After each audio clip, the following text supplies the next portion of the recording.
Praise the Lord.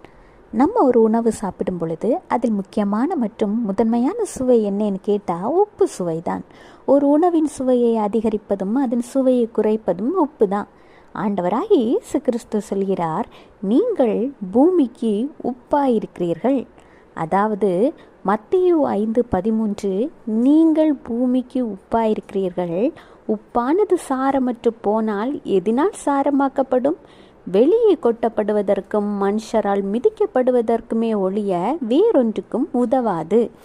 உப்பு தன்னுடைய ஸ்தானத்தில் இருக்கும் வரைதான் அதற்கு மதிப்பும் மரியாதையும். தன்னுடைய ஸ்தானத்தை விட்டு மாறினால் அது எதற்கும் உதவாத ஒன்றாக மாறிவிடும். அதாவது குப்பையில் கொட்டுவதற்கு மட்டும்தான் உதவும். இது போலதான் மனுஷங்களாகிய நம்ம ஒவ்வொரு பேருடைய வாழ்க்கையும் ஆண்டவர் நமக்கு தந்திருக்கிற கிருபையையும் ஆசீர்வாதங்களையும் சரியான வழியில்